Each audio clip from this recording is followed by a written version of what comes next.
后来啊，不用我说，他们一直在认错。他们说，既然我这么仗义，那我大哥是一定不会投降敌人的。哎呀，所以以后他们再也不会说我们搬家的坏话了。师姐，我聪明吧？聪明。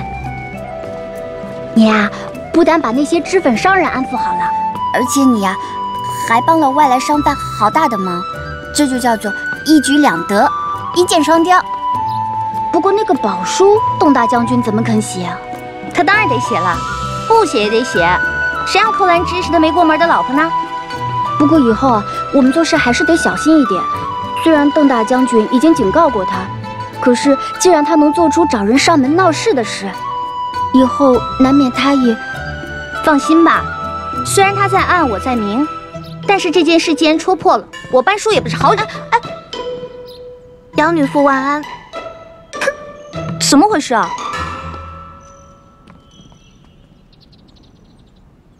哎，你们怎么啦？师傅，师傅，我跟你说啊，阿慧刚刚悄悄告诉我说，刘燕他们发现了你和魏少妇的事儿，让你小心着点儿。发现我们什么事儿啊？班助教，你来的正好，我们正好有事儿想向你请教一下。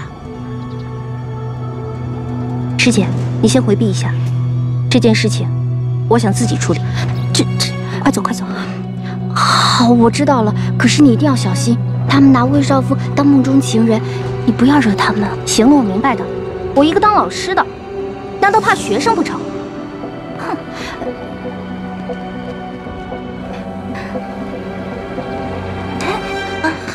说吧，找我什么事儿？班助教，我想请问，身为父者，是不是应当以身作则，诚实守信？当然啊。既然如此，那你为什么背着我们勾引魏少妇？勾引？是啊，我明明看见你跟魏少妇在那拉拉扯扯的，还一口一个姐夫。班叔，你简直无耻！对，师傅，这件事是真的吗？是又如何？不是又如何？你干嘛在背地里做这种事啊？魏少妇明明就是我们大家的。就是啊，魏少妇对刘女妇一往情深，是男子中的楷模，是我们女子心中的英雄。你这么勾引她，难道就不觉得羞耻，不觉得愧疚吗？怎么能这样呢？你嘴巴给我放干净点儿，别一口一个羞耻，一口一个勾引的。就连毛诗里都说了，窈窕淑女，君子好逑，难道你没听说过吗？呸！既然做得出，就别没脸承认。班师傅，以前你做什么事儿，我们都支持你，就连人家说你是奸细，我们都站在你这一边。可是这一回，你干嘛瞒着我们？干嘛把魏少妇抢走啊？是啊，魏少妇是我们的，我们大家的。你们说完了没有？刘燕，你好歹是个公主，说话要负责任一些。我叫魏少妇一声师兄，我受伤了，他请了大夫，让我去他府上诊治，怎么就变成勾引了呢？文喜公主，大家支持我，相信我不是奸细，我很感谢。但是难道就因为我喜欢谁不喜欢谁，我就要从好人变成坏人吗？班叔，你不要顾左右而言他，有本事你把话给说清楚，你到底喜不喜欢魏少妇？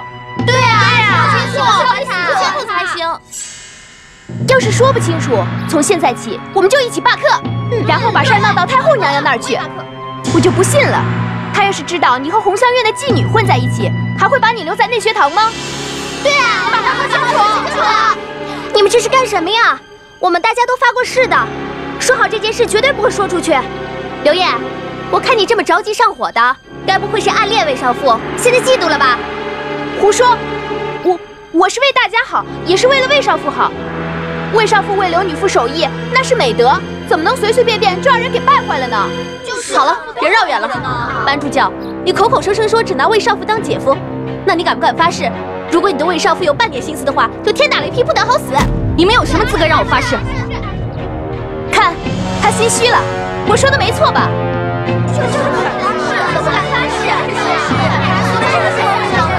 闭嘴！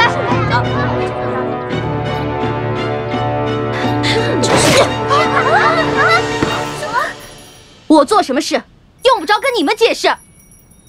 现在我很失望，失望的是你们读了这么久的圣贤之书，学了这么多大道理，居然这么骄横无礼。你们是魏少妇什么人？你们有什么资格管我喜不喜欢魏少妇啊？今天我和他走近了点，你们就要闹事，那以后他娶妻生子了呢？你们是不是还要跑到太后面前去鸣冤啊？魏少妇怎么会娶妻生子啊？就是啊，那他就活该凄惨孤独一辈子，当一辈子的光棍，才能满了你们的意吗？文喜公主，我师兄是个活人，不是每年守在银河边上等七仙女的董永。好，你们刚才还说想拿红香院的事儿来威胁我，好啊，你们去啊！我告诉你们，阿月不单是我的好朋友，他还是邓志邓大将军的好朋友。阿月就是邓大将军介绍给我的，我倒想看看太后娘娘知道这件事要怎么处罚我。怎么是邓大将军啊？会不会被处罚？师傅，其实我们不是那个意思。你们是什么意思？我心里清楚得很。你们有这样的时间去议论闲事？今天该跑的操跑了吗？都给我站成一排，围着院子跑步去！快点，快点！好热呀，我跑不动了。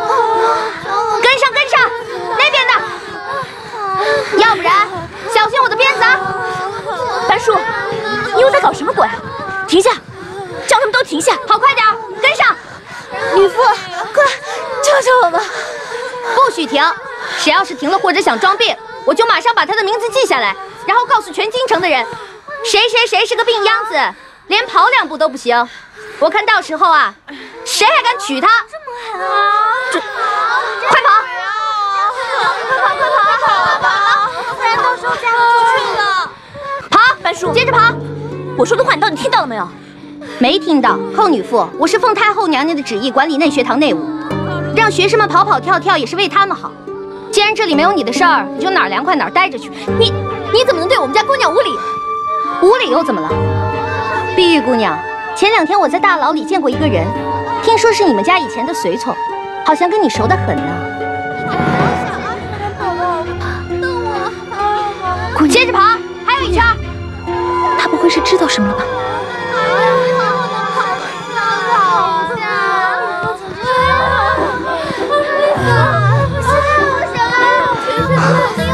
怎么？现在没有人敢跟我大声嚷嚷啦？瞧瞧你们，刚跑了不到1里的路就累成了这个样子，就这种身子骨，以后顶什么用啊？师傅，我可是什么事儿都没有啊！你当然给我争气啦！这体制的事儿呢，也事关内务，所以从今天开始，所有内学堂的女学生都必须给我好好去锻炼。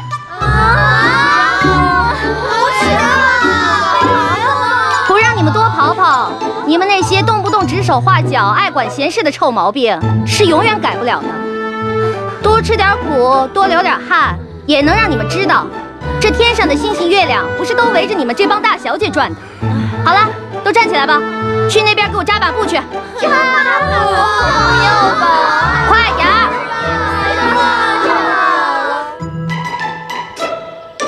公主别哭了，奴婢再帮你揉揉就好了。怎么了？大将军，哎，上次不是让你叫我舅舅的吗？怎么了？舅舅，我们学堂的班师傅欺负我。啊，哈哈哈！哎呀，原来就是这样啊。我们所有人都累坏了，可他动不动就拿母后的话来压我们，又把栏杆都踢烂了，没有一个人敢不听他的话。哎，舅舅，班师傅说那个红香院的阿月也是你的朋友，是真的吗？是啊，不仅阿月是舅舅的好朋友，你们班师傅也是。哎，好了，跑了几圈都喊累啊，身子骨太弱了，让你们扎马步跑步也是为了你们好。舅舅，我才是你的外甥女儿。哎，帮理不帮亲，这事本来就是你们做的不对。再说了，你们胆子也太大了啊！我都不敢招惹的人，你们居然敢！我已经知道错了，以后班师傅再怎么跟魏少妇好，我都不管了。不过舅舅，你能不能帮我跟班师傅说一声，要不然跟寇女妇说一声也好啊，别让我再跑步了。舅舅，好不好啊？不好！哎，你可笨丫头啊，连你们班师傅到底跟谁好你都没弄清楚，我干嘛帮你啊？啊？那他到底跟谁好啊？哎呀，当然是气宇轩昂、文武双全、英俊潇洒的你救救我了啊！可你不是跟寇女夫好吗？记住，以后你们的舅母不一定姓寇。啊！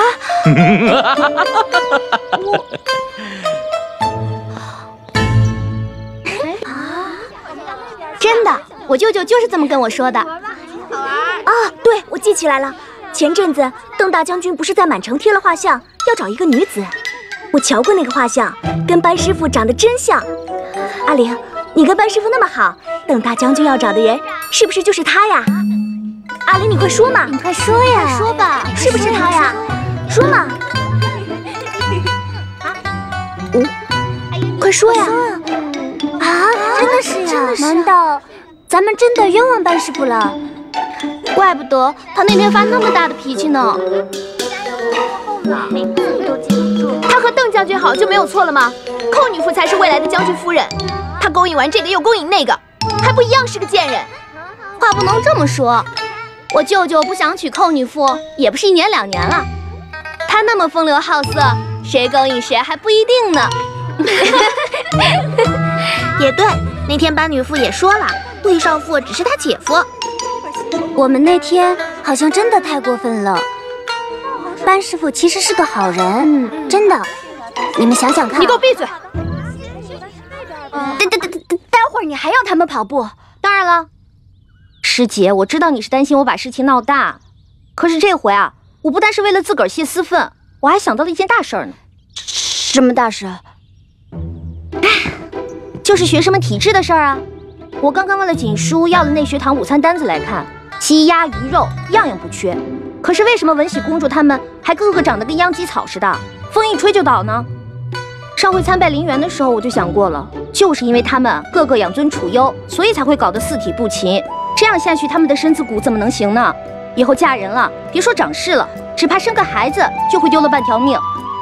所以啊，我想好了，以后每天都要逼着他们跑啊跳啊的，至少走上2里路，脸不红气不喘，才算合格。阿叔，这里是中原，有些话说出来还是要注意些。哪有女孩子家总把嫁人生孩子的事挂在嘴边的？难道不放在嘴边，他们以后就不生孩子了？各种史书里早说了，生育是国家大事，多生100个男孩子，就给我大汉多了100个勇士，勇士多了，才能帮我朝廷打败敌人，扬我大汉国威，能为我娘、为我刘师姐报仇啊！你说的也不是没有道理，可是一下子用劲这么猛，昨天是把他们吓住了，万一哪天他们醒过神来炸了毛，那就不好办了。放心，昨天我是气坏了，可是冷静下来呢，我早就有新主意了。师姐，霍恒那个哥哥你还记得吗？霍怀，他怎么了？他呀，他还欠我一件事儿呢。吓死了！这大中午的叫咱们来这儿做什么呀？还能有什么事儿啊？不就是换个更大的圈，罚咱们跑步呗？有本事啊，说话就别那么酸。昨天有些人气势那么足，班师傅一发火，后来还不是闭嘴了？哎，好了，都过来集合。啊，集合了，好吧。都给我把头抬起来。昨天刚让你们跑了几圈，今天就给我累残了好几个。不过我想了想，大家呢都是花儿一样养大的，突然一下子让你们这么累，确实残忍了点儿。但是大家也要想清楚了，我让你们以后必须天天锻炼，可不是在罚你们，也是想为你们好。你们也不想3天2头的去多病多灾吧？你们是不是也想健健康康的长命百岁呢？想。真乖，真听话。为了奖励你们，也为了让大伙适应一下，今天呢就不让你们跑步了。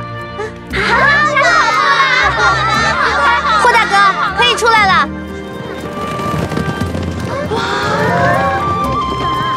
驾！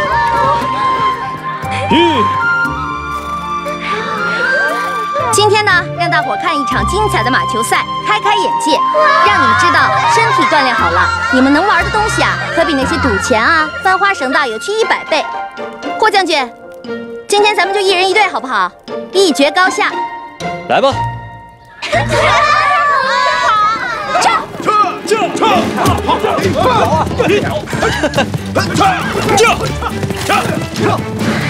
他们好帅啊！你看。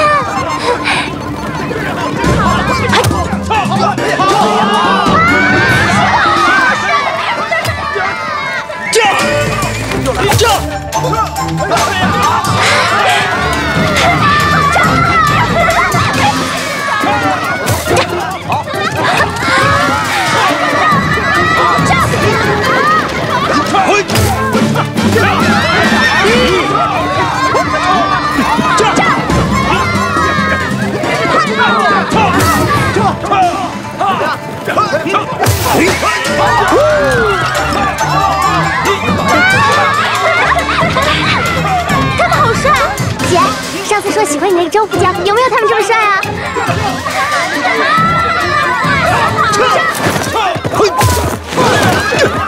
公主，你看他们真好看。你看，那又怎么了？我打马球的本事也不会比他们差，而且我王兄打马球也很厉害。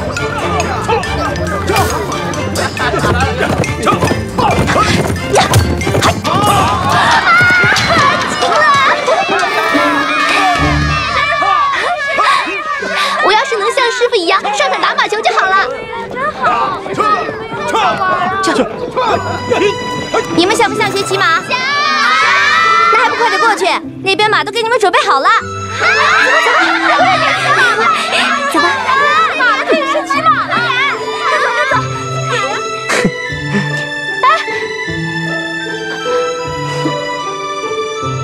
都跟我做啊！等等我。分解动作，1、2，都用点力啊！我会骑马了，我会骑马了。真笨啊你！看我，腰要挺直，缰绳要松松的。驾！哎，帮我带路，公主，驾！这还是我第一次学骑马呢。不错，姥姥。你看我，这个我的。哎，我好怕呀！这么后悔吗？好高啊！给。谢了。唉，这美男计还真是好使啊，能用1回就能用第2回。我以前怎么就没想通啊？像魏婴那种弱不禁风、每天穿着白衣服的男人，就能吸引这么一大片女生。切，就怪他们没见过世面。力气就是魅力。我姐夫以前不一样是武将，要论骑马，未必比你差。那可不一定啊。行，他厉害。不过看来你对他还真是一片痴心啊。要你管？我不是管你，我是同情你。我要是你的话，被他这么一说，我才不理他呢，犯得着吗？哼，你不懂。他对宣师姐越好，就证明他越专一。我只恨自己没有宣师姐那么好的福气，可以早点遇到他。既然如此，那就耐心等待吧。反正我会越变越好。一辈子长着呢，滴水穿石，早晚有一天，哪怕他是一块冰，我都能把它雾化了。不错呀，我还以为你会因为你哥哥的事消沉下去呢。现在看来，意志力挺强的呀。不过呀，我还是觉得魏婴不怎么样。要不这样，我给你找个好的，条件是，你也得给我找个好的。可以啊，那我现在立刻去告诉这些学生的家长，说你对他们的女儿有意思，觉得如何？开玩笑，开玩笑的，开玩笑。我们别吐了。师傅，他们选我做代表来跟你赔不是。那天是我们误会你了，我们以后再不会跟你闹了。不过以后能不能也像今天这样带我们骑骑马呀？是。放心吧，以后好玩的多着呢。谢谢师傅。母后，参见母后。你这是去哪儿了？一身的汗。今天班女副教我们打马球来着，可好玩了。还有那个霍将军，马球打得也可好了。霍将军？就是虎贲军霍将军的大哥。他们两个长得可像了，武功也一样的好呢。是吗？行了，你赶紧回去休息吧。谢母后。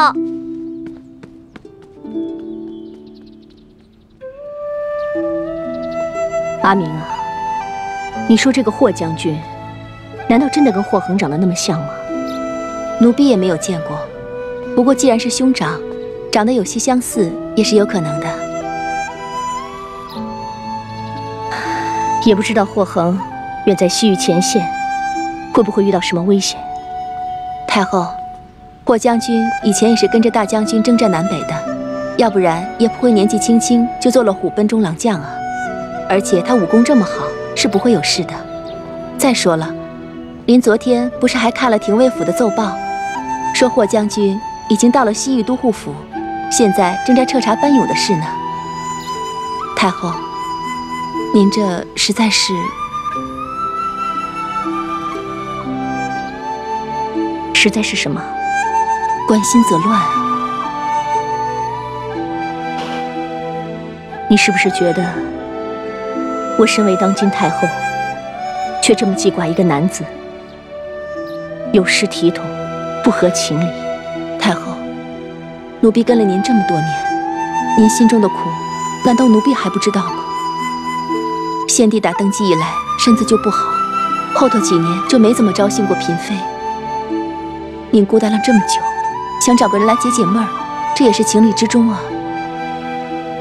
只是这个人不应该是霍亨。大哥说的对，如果真的发生什么事的话，是无法挽回了。我不可以害了他，他是个好人，心地善良，前途光明，娇妻又贤惠。比起宁臣的恶名，他更应该化雨楼台，名传千古。可是你知道吗？我真的特别羡慕姚娟，至少她可以光明正大的去城外送他。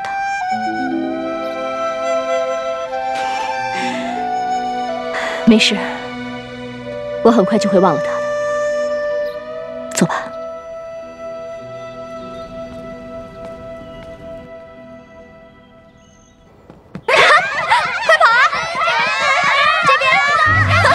一群笨蛋，班叔稍稍用点策略，就把他们全都给骗了。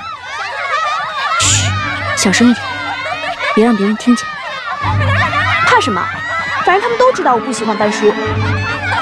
对了，兰芝姐，刚刚文喜跟我说了一件事儿，我听了之后，实在是很担心。文喜说，邓大将军亲口告诉他，其实班叔的心上人是邓大将军，还说以后文喜的舅母未必姓寇。你说什么？我就是觉得不对，所以才赶紧跑来告诉你。班叔那个狐狸精什么时候又缠上邓大将军了？你要多加小心，千万别让他得逞了。不可能，文喜公主一定是听错了。邓寇两家的婚事是太后娘娘和大将军亲口许下的，怎么会变？班叔说他和大将军只是朋友，是他亲口告诉我的，不会有错，不会有错。兰芝姐，男人的话千万不能信。我父王当初和那个小妾好上的时候，还不是和我母妃口口声声说是帮助照顾故人之女？所以你一定要赶紧出手，把这些苗头都给掐死了，这样你才能稳稳当当的当上大将军夫人。我知道，我会想办法，可现在还不是时候，还得再等等。兰芝姐，这种事儿拖不得的。我明白，可是现在就要我对付他，邓大将军那边一定会生气的。阿燕，你在王府人面馆，可不可以帮我做件事？什么事？叫中山王府的属官多上几份折子，催催廷尉府那边把班勇降敌那件事情查清楚。只要班勇的罪定了，就算他再怎么能折腾，也不可能待在京城里。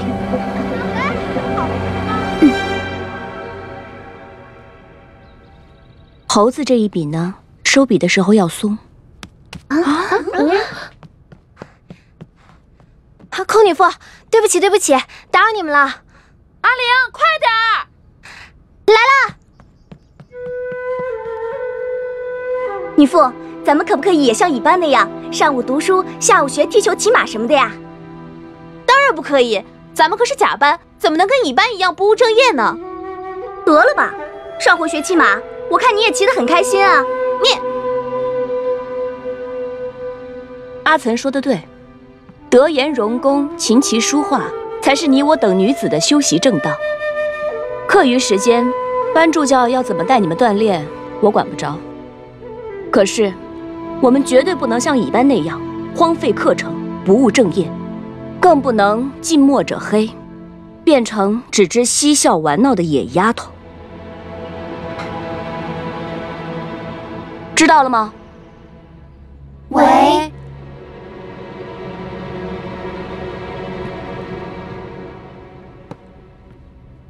说的好像自己很厉害一样。上回比试讲毛诗，不就没比过人家吗？人家尾巴还讲汉书呢，连太后娘娘都夸了。对啊，真是，要是咱们都能转到乙班就好了。阿叔，哎，姐夫，你怎么有空到我家来了？你怎么自己洗起马来了？我在登明阁找到几卷书。哦，《西域记》。这卷书是叫《西域记》没错，但是却是当年的杜大人所写的。我看了看，有不少批注是今人所写。我想你是不是记错了？班大人当时写的或许不是《西域记》，而是写的《西域记》的批注，所以就拿过来给你瞧一瞧。不是这一卷，父亲的笔记我记得很牢，和上面的批注不一样。我记得老爷当时写的也不是什么批注，而是自个儿几十年在西域的经历。我还记得老爷说过，如果他写不完，就要少爷接着写。对不起，让你空欢喜一场了。哪儿的话呀，姐夫，你对我的事儿这么上心，我高兴还来不及呢。哎，对了，登明殿也是藏书的地方吗？我怎么没听姚师姐讲过啊？那里以前是先帝的小书房，我也是刚刚才知道。兰台大雨之后，有不少损坏的书卷都送到那里修补。哦，是吗？那我以后也去那儿找一找。姐夫，多谢你这么惦记我。跟我这么客气干嘛？对了，你怎么自己洗起马来了？邓芝啊，听到我要带女学生们去打马球，就带了一帮人过来，说要跟我们比赛呢。他前段时间不是帮了我一个大忙吗？我就答应了。这不，把马收拾收拾，到了场上，我要好好的揍他一顿的。邓芝，姐夫，你先别皱眉头。我知道我应该离他远一点，可是我这回真欠了他人情了。脂粉商人这件事，要不是他及时赶到，我就惹大麻烦了。再说了，这些天内学堂整天无事可做，我不折腾点事情，我能做什么呢？你也别太担心，廷尉府的人既然查了那么久，都查不出你大哥投敌的确切消息，那就多半是个谣言。真的？那就谢你吉言了。我绝不仅仅是安慰你，说的是真心话。这些天你能顶住压力，我很高兴。你拉着内学堂学生跑步的事情，霍桓都跟我说了，虽然胆大妄为了些，倒也是个好主意。赶明儿，我也带着公学里的学生，去军营里面操练操练。哦，对了，姐夫，要是这些天内学堂的女学生见了你，说了一些奇奇怪怪的话，你千万别理他们啊。这个都是那个刘燕他们瞎编造谣，编排我们俩的，你别信他们啊。那天都怪我得到消息的时候太晚了，要不然我绝对不会让脂粉商人闹出那么大的动静。你家住在洛阳东头，我家住在西头，事情出得那么快，你就算插上翅膀也赶不过来啊。姐夫，你就是爱瞎操心，也不怕头发白得快。对了，这匹马是从西域来的吗？叫什么名字？驾驾。驾驾？对，就叫驾驾。哪有这样的名字？你可别小看它，其实啊，它跑得可快了，不比咱们上回骑的汗血马差。是吗？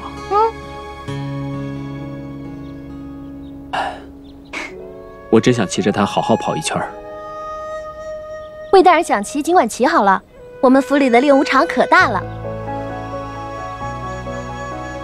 就怕我这腿使不上劲儿啊。姐夫，你别心急，不管什么伤，只要多养一养，肯定都会好转的。就像钟叔早年间从马上跌下来，最开始连路都走不了，可是养了几年，现在不跟没事人一样吗？那我也借你吉言。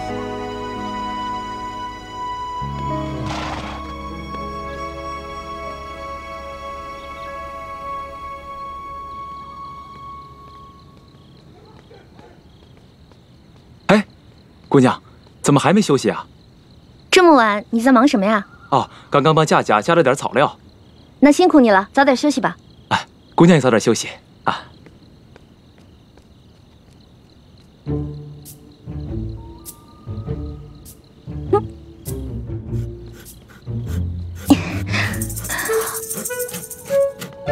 姑娘，你这大半夜不睡觉干嘛呢？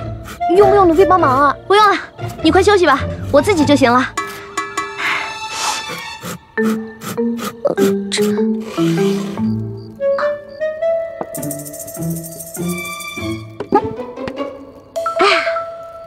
垫上棉花，蒙上牛皮，就好了。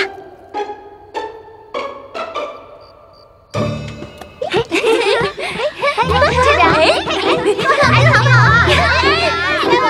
停！从现在开始呢，大家互相计数，哪个组的毽子不落地的时间越长，一会儿呢，我就奖励给他们一只彩鹤。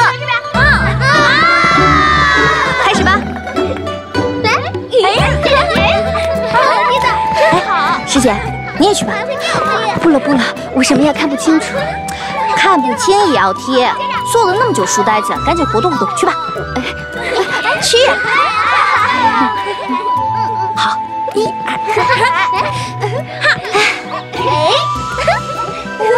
小女不接着。班师傅好，我是甲班的阿双。你们也好，有什么事吗？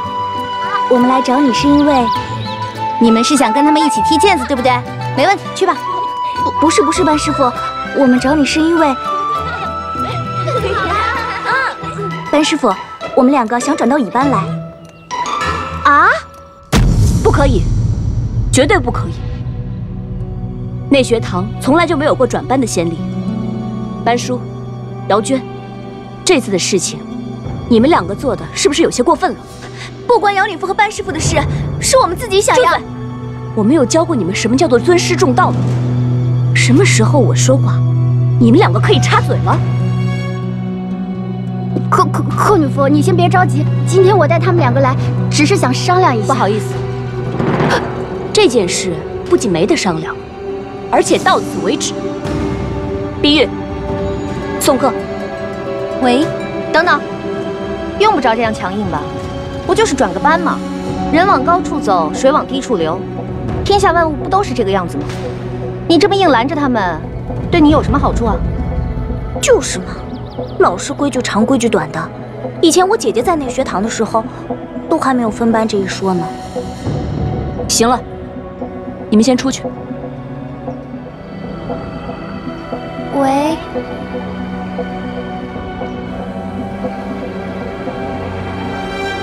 班叔，我刚才是给你留面子，你别还见好不收。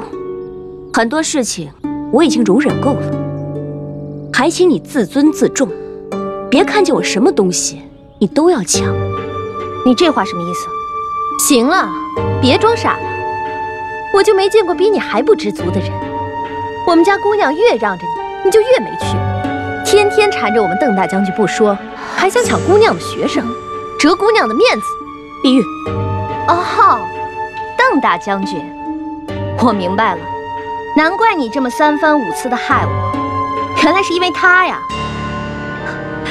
寇女夫，好歹你也是京城第1仙女，真没想到你的心胸怎么那么狭小恶毒啊！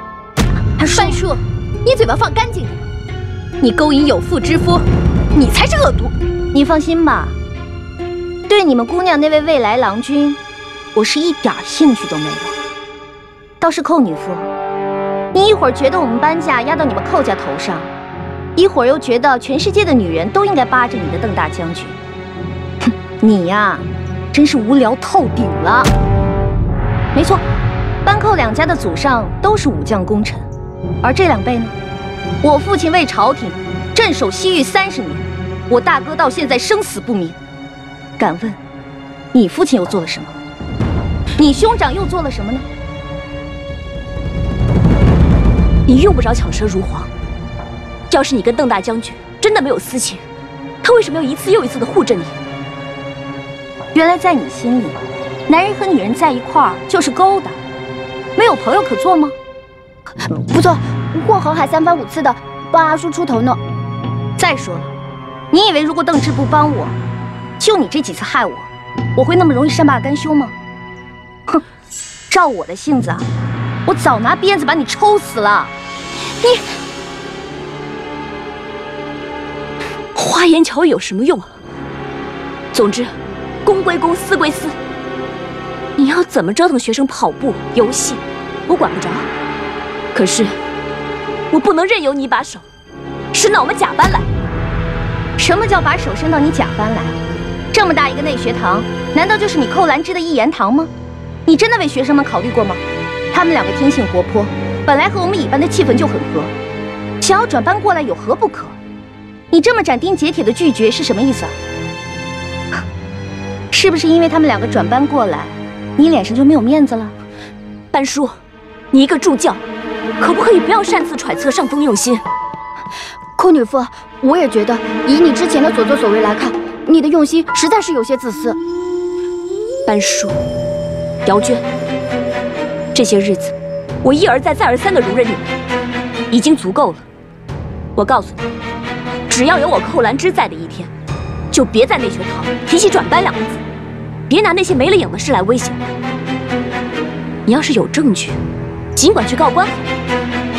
我倒要看看金兆尹会不会相信你这个犯官之妹。没错，班主任，我劝你还是消停点吧。等你那个司马哥哥的罪定下来，你9成9也要被株连，到时候命都保不住。我看你还有功夫跟我们家姑娘在这瞎嚷嚷。好，好。二叔，你去哪儿？去找太后，请她圣裁。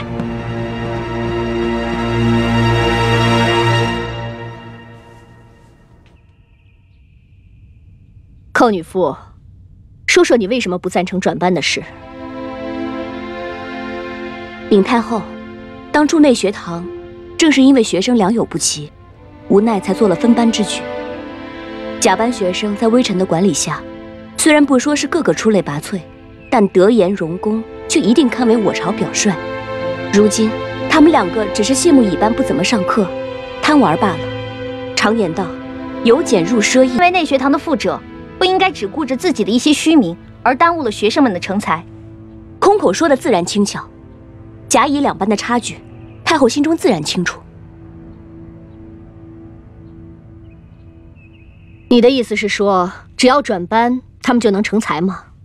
没错，太后。自臣女侥幸到内学堂任职以来，一直在思考一个问题：为什么内学堂的女学生们会一代不如一代？直到今天，臣女才突然明白了，学生们不思进取的原因，就是因为他们之间没有竞争。哦，仔细说来听听。喂，臣女打小生活在草原上，而草原上哪里的羚羊会跑得最快呢？自然是闹狼灾的地方。因为有狼，羚羊们才会逼着自己拼命地跑，不然一定会被吃掉。说句讨打的话，当初太后娘娘您为什么愿意跟着臣女的姑姑苦读诗书呢？还不是因为后宫纷争，上有殷皇后，左有周贵人，右有冯贵人。太后您想要在后宫里面生存下去，那必须得勤学苦练。阿叔，住口！竟敢私议太后娘娘。无妨，你说下去。哀家恕你无罪。喂，当初第一批女学生进入内学堂的时候，正是太后娘娘您初开内学堂之时，再加上臣女的姑姑亲自任教，她们怎么会掉以轻心呢？再看看现在这批学生，她们个个出身高贵，既无衣食之忧，又无变化之余，再加上寇女妇为人贤惠，从来都不对她们严加管教。这样一来，那些有上进心的学生自然会用功读书，而那些没有上进心的呢，最多也就骂两句，罚罚站而已。既然他们的日子过得如此悠闲，他们又怎么会像太后娘娘您当初那样用功呢？接着说，臣女想过一些革新，比如用彩鹤什么的，让乙班的学生之间产生一些竞争，效果还不错。可是自从奉太后娘娘您的旨意去管理内务之后，臣女冷眼旁观，才发现这些革新只是小打小闹，并不能引起学生们真正的热情。因为内学堂的女学生们并不比男子，就算他们再用功，也不能让他们去领军打仗、做官做宰。所以他们再用功学习，除了博个好名声之外，还能有什么实际的好处呢？正因为如此，我才赞同在内学堂里面实行转班之举。那些性子活泼、爱跑爱跳的，可以让他们转到乙班里面来。当然，乙班里那些性子安静又喜欢研究琴棋书画的，也可以转到甲班去。太后娘娘，我们既然不能捕一只狼放到内学堂里面，我们总可以按着羊的性子，让他们想跑的跑，想跳的跳吧。所以，你才带着他们去骑马跑步。是啊，太后，